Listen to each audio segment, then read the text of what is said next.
Legend of Total War here, and today I'm going to be going over Total War Warhammer 3 patch note 6.1. So the patch notes came out last night, but the patch itself will be coming out a couple of hours after this video is released.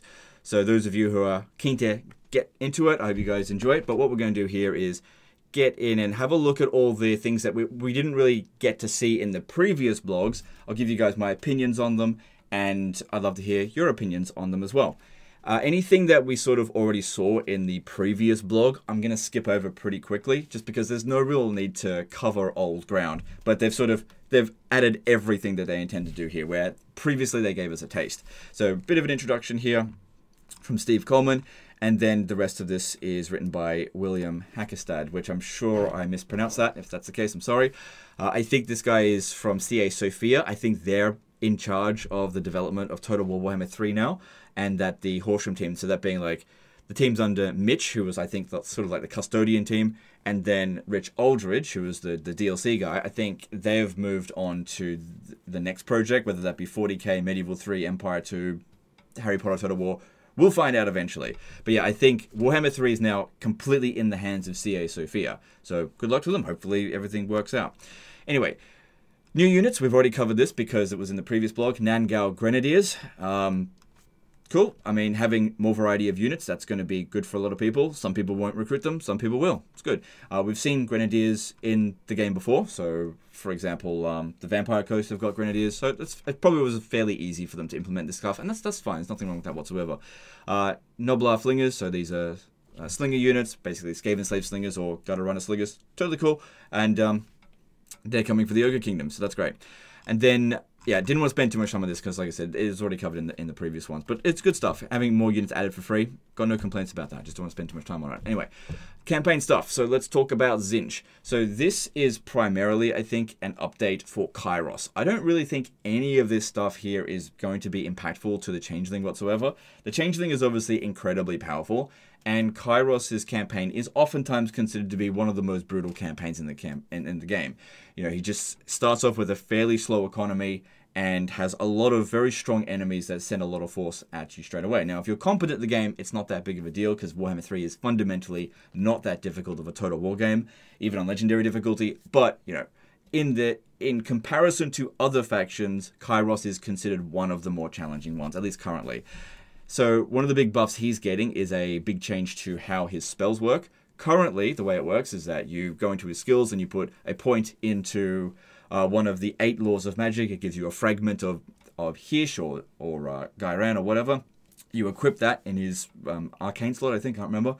And then it just automatically switches some of the spells to a different law of magic. Of course, you can only equip one of them at a time, so you can only ever have Tzeentch spells and one other, and you don't ever get the full array of spells. Now, the way it works is that Kairos has access to every single spell from Tzeentch and the other 8 laws of magic, and you can just click in this area here and assign a different spell to each of these slots. You start off with 2, and every 5 levels you'll gain another slot until you get to rank 20, in which case you've got all 6. So, interesting thing to note here is that usually when unlocking things, you would think it would go clockwise. But the thing is here, they've gone from like low tier to tier 3 to tier 2. Because the way the items work is it goes gray, then green, then blue, and then purple. Purple being like the best ones. So I think that they've got the coloring wrong there. Not a big deal, but basically you can't put a green spell in a gray slot. You can't put a gray slot in a gray spell in a green slot. You have to put the right spell in the right slot, basically. So, for example, you're not going to be able to just on turn 1 put Dwellers Below in this slot over here, because that would probably, I think that's a blue spell, because that's right at the end of the Law of Life skill tree. So you would just put it in the accompanying slot. I think that should work pretty well as long as it works as intended.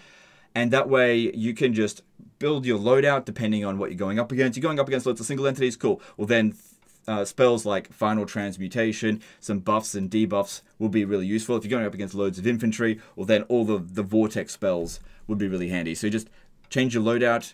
You can change it as many times as you want per turn. So that's going to give Kairos a lot of flexibility in his spells. And if you still want the lore passives, he's able to get them still in his skill tree. And then he's got a bit of a rework, or I would say it's more of an update in terms of how his faction is able to recruit units. Mostly it's just being able to recruit them earlier, like higher tier stuff earlier, so he'll give access to more heroes earlier, better units earlier, and he'll also have more money. Because I did feel like before that Tzeentch, or I guess Kairos, had a fairly weak economy, especially given the amount of enemies coming at him. And the way that you overcame that previously was just by using magic. Magic just bullshit the enemy to death. Wasn't too difficult doing it that way. But a lot of people don't want to just focus in on the magic, and so giving them a bit more flexibility with what units they can recruit, a bit more elite capabilities earlier on will be good for those players. So it may not seem like that big of a boost to get an extra 50 gold for every income building, but since you'll probably want to build one of these in every single region, over the course of a campaign, this will equate to tens of thousands, if not hundreds of thousands of extra gold over the course of it. So that will be a big boost to the economy. And then there's some skill tree revamp, Kairos' lord traits getting improved, and he'll also get some starting cults. So that's quite a significant boost for Kairos. Now, the big thing here is that this feels like an update, not a rework. This doesn't fundamentally change how Tzeentch is going to play, and that's really what I was kind of looking for with a Tzeentch rework, because when it comes to Kairos, it's a challenging campaign, but that wasn't ever really my problem with it. I don't have a problem with challenging campaigns. I have a problem with boring factions. Now, in terms of lore and which Chaos God I'm most aligned with, it would be Tzeentch. But whenever I play Tzeentch, I just don't enjoy it. Like, it's not fun. I find it could be quite boring. I don't think their unit, how they recruit units, I don't think their economy is interesting. It's very linear, which for a bullshit faction, I feel like that's boring. And then, of course, the changing of the ways. It's like funny at first, but then once you've done it a couple of times, it's like the joke gets old really quickly and it becomes quite boring. It just feels like you're playing with cheat codes on, and that's fine for one playthrough. But yeah, as I went into my second or third playthrough with Kairos, I was like, okay, I kind of feel like been here, done that. I'm just not really that interested in it. And so is this update here going to convince me from being a non-Tzeentch player to becoming a Tzeentch player? No, it isn't.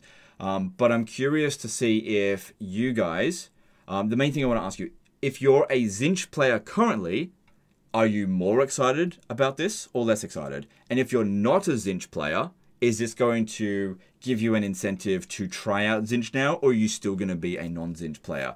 I don't think Tzeentch was a main focus of this update, so I don't think it's that big of a deal one way or another, but that's just something I'm curious about. I think the main focus is with Kislev. Now, previously, I would say that I was a Kislev player. I played many Katerin campaigns, one of my most enjoyable. I don't like Astankia. I don't like her basically copied Grom the Paunch system. I just don't enjoy her.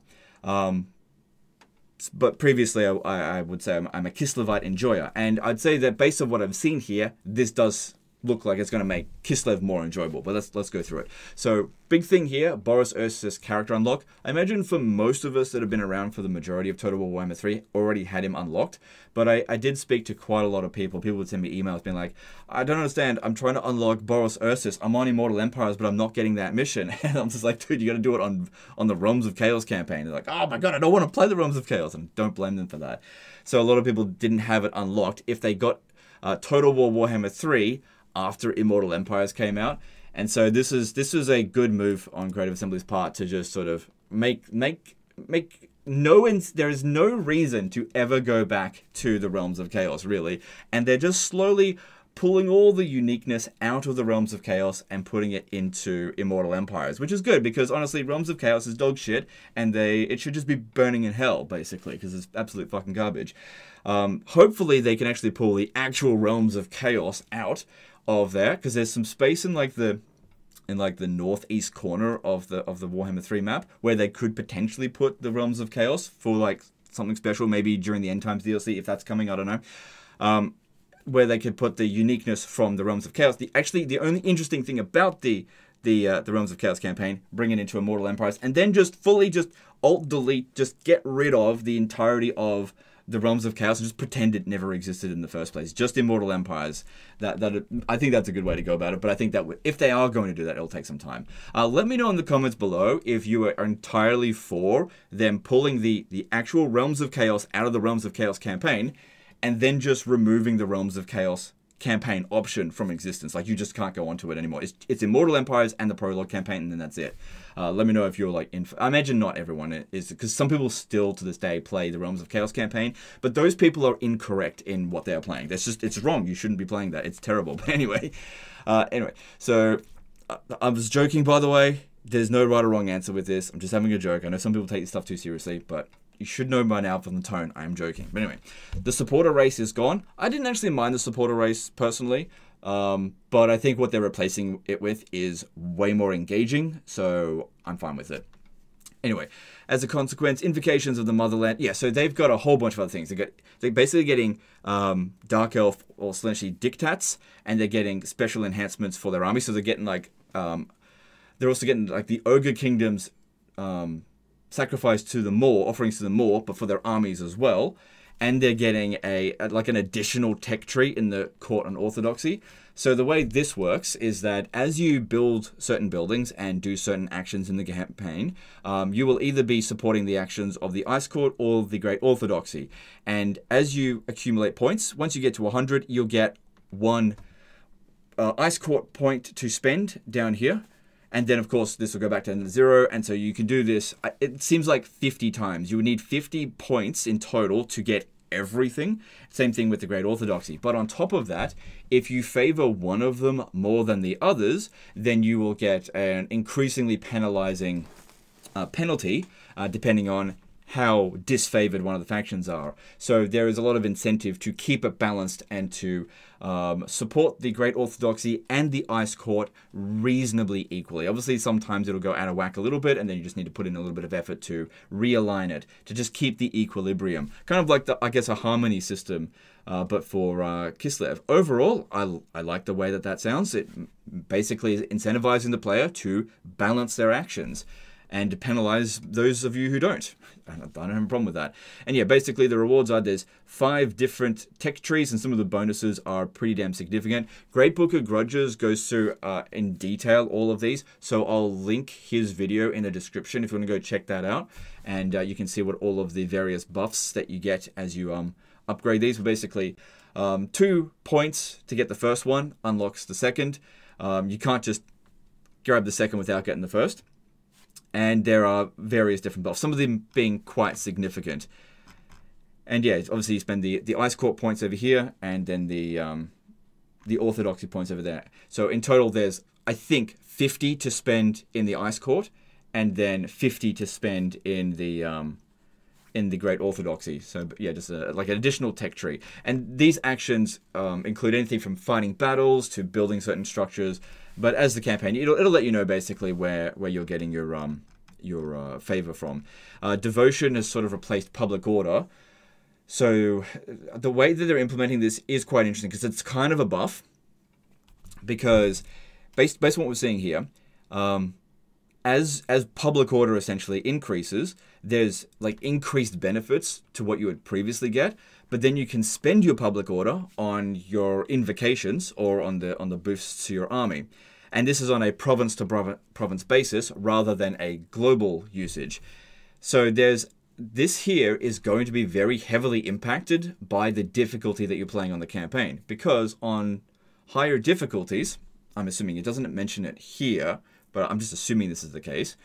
If you're playing on Legendary, you would have a automatic debuff -8 to Devotion every single turn. Whereas if you were playing on Easy, I think it's +1. I don't know. I never play on Easy, but I think it's +1 public order per turn. So if you're playing on Easy, you will be able to generate Devotion a lot easier than if you're playing on Legendary difficulty. I'm assuming that's the case. It doesn't mention that here. It could just be playing on, because if you're playing on normal difficulty, that's what it would say basically. But then again, they're hovering over this bit here, not the actual what's increasing or decreasing the influence. But yeah, you can see here that all climate penalties are nullified for the local province, not based on a commandment, but based on just having high public order. So this is really good for Kislev. That basically means that they can settle anywhere as long as they maintain good public order.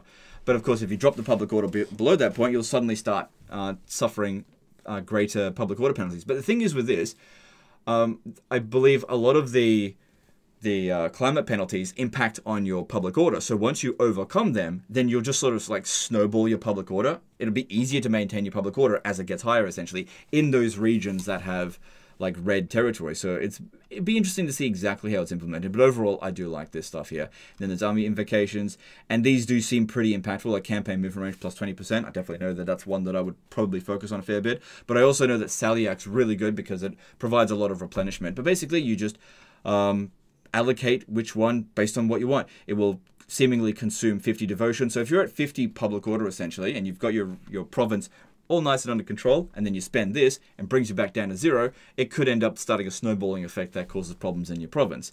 So interesting to see how it goes. And these last for 5 turns. Whereas previously the invocations, I believe they lasted for 10 turns, but it was a global effect.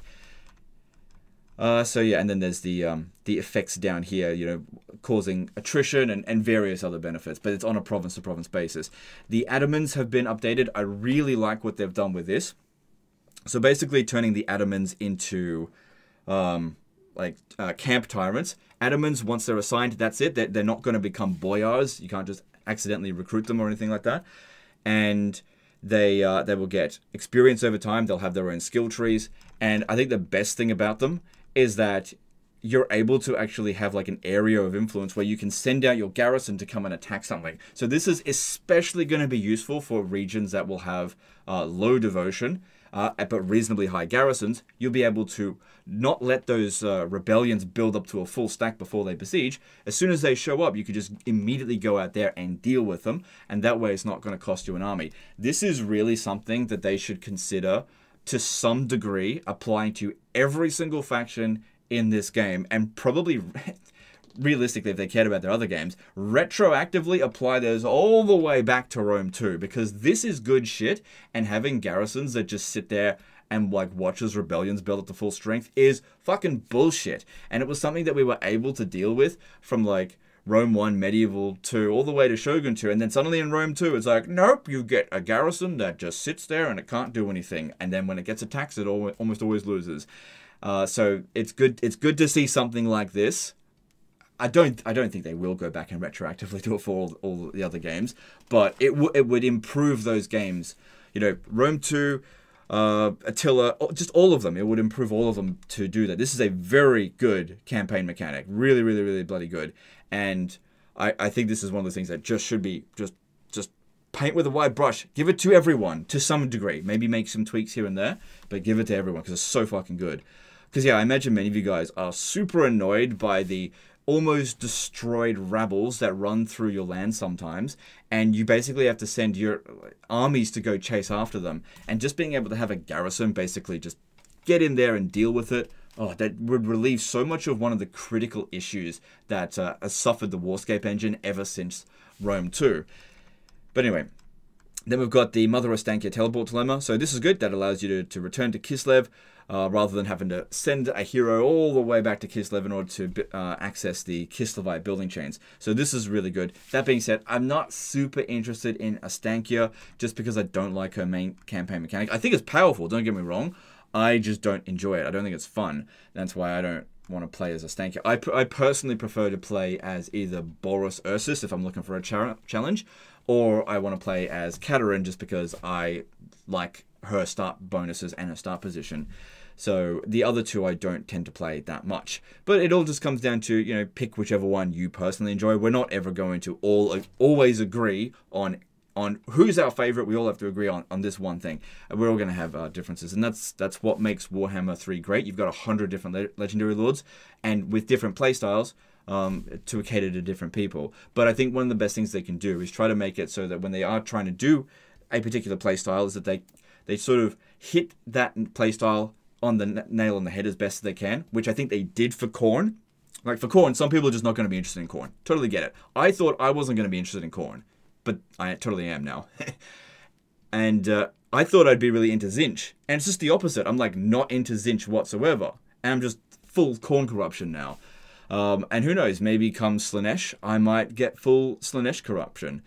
We'll see. We'll see if they update it. Because I do quite like Slaanesh in its current implementation. I just think it needs a bit more. You know, it just needs a pill of like a Viagra or something. Just give it a bit more of a hard on, you know what I mean? Anyway, just to use a bit of a dodgy reference. Anyway, so yeah, Stanky stuff over here. She gets a bit of a boost to her purification chant. Yeah, just moving on from here. So I just don't personally care about a Stankia. Ice Court training. So training time has been reduced by half. So this is good here. So I definitely like the old system to a degree, in that you could make some very powerful characters, and I would mainly just do it for those traits, especially for the sled bonus. I do hope they keep those traits there, but I imagine some of these traits will be adjusted a little bit. I haven't seen it though. But yeah, the training dilemmas are no longer random. You'll still get 3 training dilemmas. However, they now occur one turn after another, have 4 trait choices instead of 2 per dilemma. Based on it saying no longer random, it's probably the same every single time. So that means if you want to create just like duplicate wizards, I guess you can. That's my interpretation of this. Whether or not that's actually the case, I guess we'll find out in a couple of hours. And then they've reduced the construction cost of Kislev's income building. I think you can eventually like drop it down to 0 as well. Plus, they've got some additional buildings here that can be built in any settlement that will primarily focus on the new main mechanic, which applies to everyone. It's not just for Katerin and Kastalton. It's also for Boris and for Astankia. So I feel like those two, Boris and Astankia, get the most amount of benefit from this because they don't lose their original campaign mechanic, because Boris didn't have one to begin with, and well, he actually did have the supporter race. It was just totally useless. And Astankia has got her own Grom de Paunch reskin faction mechanic, but now she gets this on top of it, whereas Katerin and Kastalton, they lose the supporter race and they get this instead. But anyway, they've got this building chain over here, which allows you to focus on various support possibilities for those two factions. These are mutually exclusive buildings, so you can't build both of them in the same region. I think that's a good option. So that way, you obviously need multiple regions. You can balance it out as per whatever you need, or demolish it if you've got too much of one thing. They're getting a reworked tech tree as well, unlike the Greenskins reshuffle. So they've got 3 different skill like tech trees to go through. Once again, no longer requiring to own a specific settlement in order to go down that particular tech tree. But overall, I'll need to actually get in there and have a look at some of the techs, but it does seem really good. So a lot of focus has been put in for Kislev here, and I feel like this is based on what is seen on paper and what I've seen from the other YouTubers play, I do think that they've hit the nail on the head with Kislev, and I don't think Kislev is going to need any more other reworks. It feels like they're done now in terms of how their faction should work. They've got it right here. That's what I think. Some of these things might not work as intended perfectly, but that can be fixed with patches. But I don't think Kislev needs another rework. Whereas with Tzeentch, back to the drawing board. If you want to fix up Tzeentch, I think you need to go back in and have another crack at it, because I don't think it's there yet. But this is good. You know, I don't really ever expect to get 2 10 out of 10 reworks. I'm not just necessarily saying this is a 10 out of 10 rework. It looks like a 9 or a 10 out of 10, but I'd have to actually go in and have a play it before I give that actual judgment. But overall, everything that I see here with this, I basically approve of. So it's like good. I have no issues whatsoever with this. I would have no problem with playing some more Kislev campaigns, even if I wasn't a Kislev player, which I already am. Anyway, and then there's like some minor things for Cathay. There's a new ogre camp, so you can recruit from that in the Stone Shadow tribe in the wastelands of Jinchen, just south of Xiaoming. Cool. And Miao Ying's Lord trait has been changed a little bit, because they said it was pretty bare bones. Look, just about everything from base Warhammer 3 was pretty bare bones, with the exception of Scarbrand, which was pretty skullfuckery. It was just great. It was the only faction I think that was just like really good in the launch of Total Warhammer 3. But anyway, and they've also they've improved the UI a bit with this, which is really good, because you often see me in disaster battles like scrolling through trying to find the right one I'm looking through here. So this makes it a lot easier to see. That's great. Some races and balances stuff here, horse cavalry changes. I'm going to glaze over a lot of this stuff here just because it's there's a bit much, and some of it I think is not really that impactful or interesting. So performance crashes. Main thing here that I wanted to get to, because obviously there's some good stuff in here, but the main thing I wanted to get to, where is it? It's in here somewhere. There it is. Fixed issues with ranged units fire at will stance by increasing the number of checks units make to start firing. They will now also prioritize firing over maintaining positional unit cohesion.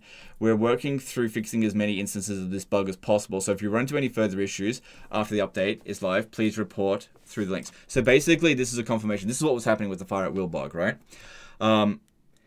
They were basically not checking to see if they could shoot. So basically, if there were too many entities or too much going on in the battle, in order to keep the frame rate up, the engine would just say, okay, the things that we would normally have units do, like pathfind and actually utilize animation, it starts like knocking some of those things off that list.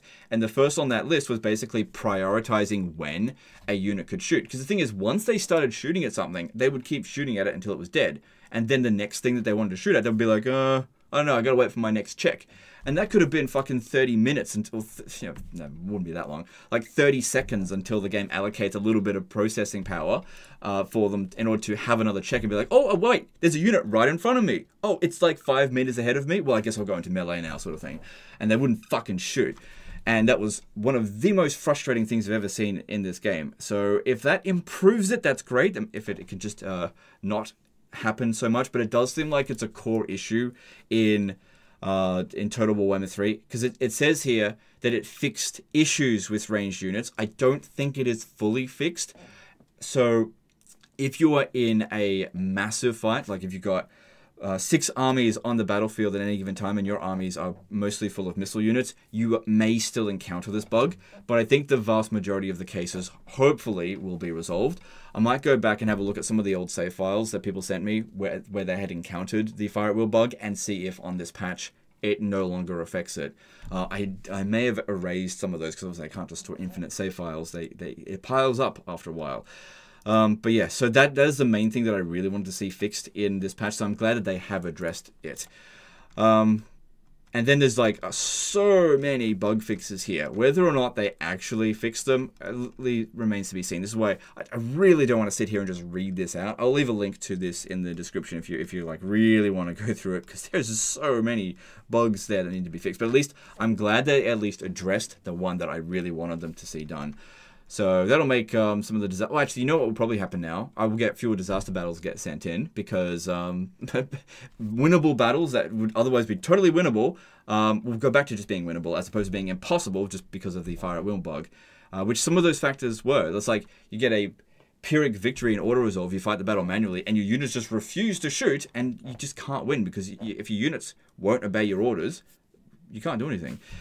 Anyway, so there's still some known issues, but that's always going to be the case. What I'm going to be interested to see, because this usually happens whenever they do a patch, something fucking random breaks somewhere down the line. It'd be great to see if this is one of those few patches where nothing additional comes out of the woodwork and be like, oh great, this is the 6.1 major issue, like the backspace exploit or the fire at will bug, because the fire at will bug's always been in the game, but it became more egregious recently, and so we'll see what other issues. I guess part of the problem is that Warhammer 3 is still built off essentially like a very, very old engine that goes all the way back to Empire Total War, and to a larger degree Rome too, and it's just spaghetti code. It's creaking at the seams, and because they've added so much content into the game, anytime they change one thing, it breaks something that's seemingly completely unrelated. And I think that's just a problem that they're going to have through the remainder of Warhammer 3's life cycle. And I hope that whatever the next game is, whether it be Total War Warhammer 40k,